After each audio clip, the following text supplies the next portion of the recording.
All right, Danny, how you doing? What's up, homie? Been waiting to talk to you for quite a while, so I'm quite excited about this. Thanks, man. All right, I'll hop right into the questions. According to IMDb, you have about 27 projects that are either completed in pre or post production or announced, of which you'll be a part. Do you ever sleep? Yeah, I sleep when I die. Yeah, I've read that Heat stands out to you as the best film you've done. It's gotten you out of a few traffic tickets too, but I just wonder, what was it like getting that role and walking onto the set to work with Robert De Niro and Al Pacino, Val Kilmer, John Voight, the list goes on and on. You don't strike me as the kind of cat who gets intimidated very easily, but was that intimidating at all for you? You know what? I'm intimidated. I don't think it was. I think I was so excited. I was like so excited when I met them guys, because Michael Mann says, "Come on, I want you to meet a couple of guys you're going to work with." So I'm thinking it's going to be like, the mid-range actors. I walk into, we had dinner at the Ivy, right, Santa Monica. So I walk into the back room of the Ivy, and there's Val Kilmer, Robert De Niro, Tom Sizemore, and John Voight, and I was so excited that I almost couldn't eat. It was real quiet, being really cool. And then finally, I just threw down my fork and said, "Damn, I'm sorry." Laughed, so are we. So they were great, man.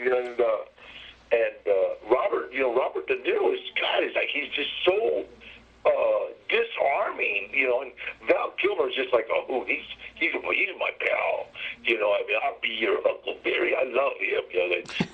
He's the best Western ever made. And Tom Sizemore I've known for years, so we had a blast. So how much has life changed for you since you made Machete? Well, my mom passed away a while, but when she was alive, she started calling me Machete. And then people drive past my house. I live in Mission Hills, and at the time I lived in Arleta, which was right down the street, and people would drive by, "Hey, Machete!" and stuff, like that. So, and it's like everywhere I go, instead of saying, "Hey, Danny," they'll say, "Machete." It sounds like you had a humorous experience with Amber Heard while filming Machete Kills. Can you talk about that a little bit? God, Amber Heard, she's like, go to hell, beautiful. I mean, just unbelievable. You just see her and you want to say, "Hey, I'll pull 3 armed robberies for you right now, honey." She's just gorgeous, right? And so I got a love scene with her, and Robert Rodriguez says, "Action," and Amber started laughing, and she said, "Why are you laughing?" Because Danny won't stop saying, "Thank you, Jesus." Oh, God, that is... She just took everything in stride. She's down to earth, and she's just a righteous Texas girl. And we went out to look at this car that they had built. It's unbelievable, And so, and the girls that were there were asking about, the color and the upholstery. Amber says, "What kind of horsepower this thing got?" What's that engine got? So it was like, I just laughed my ass off. Because you don't expect a girl, especially one that looks like Amber, to say, "What kind of horsepower it's got?" Right. In those Machete films, you've done some love scenes. I mean, we talked about her, but Jessica Alba, Michelle Rodriguez. You ever get a scowl from the wife when she's seen that on screen at premieres? Like, that's why I'm divorced. You know what I mean? It's like, God, after you kiss Jessica Alba, you go home and leave your wife. Right? I kissed Jessica Alba 8 times. We did this scene, and then my friends Mario, Max, and Craig were trying to kiss me. You have residual lips. I get away from me.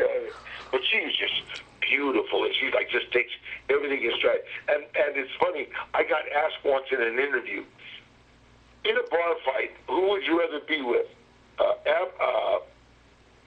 Jessica Alba or Michelle Rodriguez?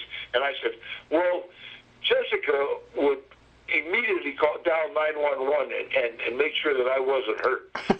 Michelle would pick up a bottle and crack somebody over there. Nice. They're both great. They're both just great chicks, you know. Yeah. I love working with women that God worked overtime on. You know, you talked about Robert Rodriguez a little earlier. A friend of mine and I went to see Predators at the theater. I was really stoked about the cast and the movie, and Rodriguez was behind it, particularly that you were in it. But it wasn't too long into the picture, we see you tied up in a clearing, and I'm like, oh, hell no, they're going to kill Trejo first. You know, do you have a word with Cuz on that one? You didn't want to... So like everybody else, why did you die so quick? And the reality was, in the trades, they asked for that character, and they put badass, intimidating, like Danny Trejo. So I walked into Robert's office and, what are you talking about, man? I'm right here. Put me in that movie. You badass and intimidating like Trejo. And Robert said, we got to finish Machete. I said, we got time. I got to. So he sent me I did that. I did. He said, well, you got to die quick because you got to come back and finish Machete. So, okay. So I went there and I did that. I loved that character. He was cool. You know, you've said before it cracked you up on the set of Con Air watching a bunch of actors trying to act like tough guys, you know, when you are legitimately tough. So it gets me wondering, in all the films you've done, have you ever come across an actor who actually was tough and didn't just act that way? Well, let me say this. Oh, God. It's hard. I'm not tough. I don't want to say I'm tough. But real tough guys, the last thing they'll ever do is act tough unless the director says action. Mm-hmm.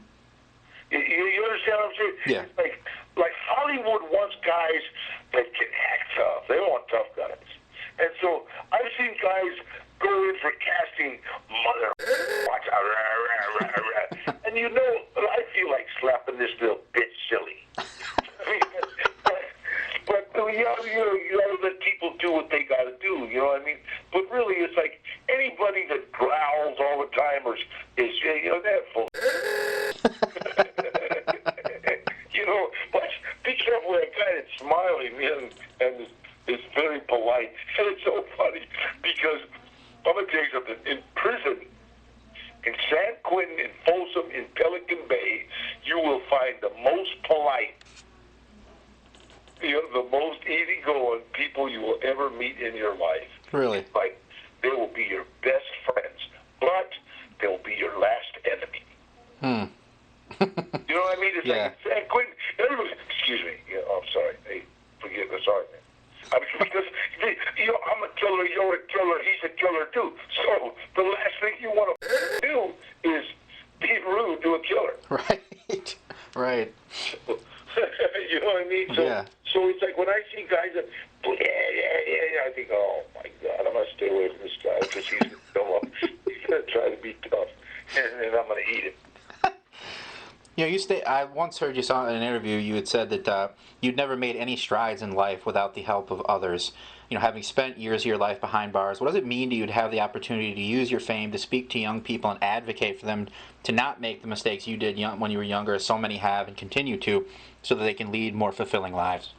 Thank you. I think that is the biggest blessing in life is having somebody come up and say, thank you, man. You spoke in Juvenile Hall when I was 16.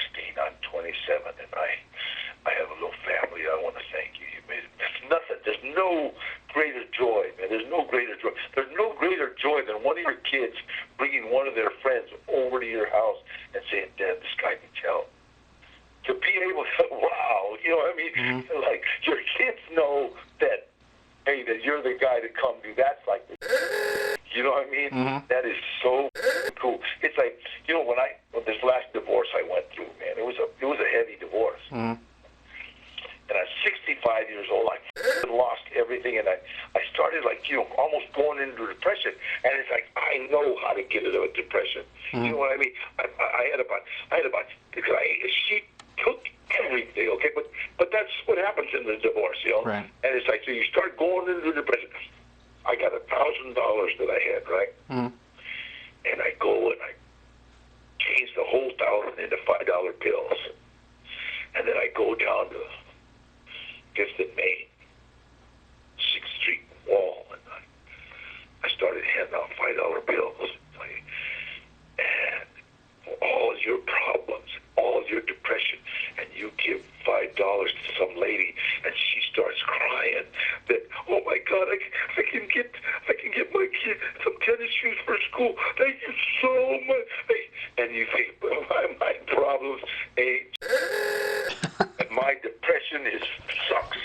You know what I mean? Mm-hmm. I have the nerve to go into depression, and I got a place to live.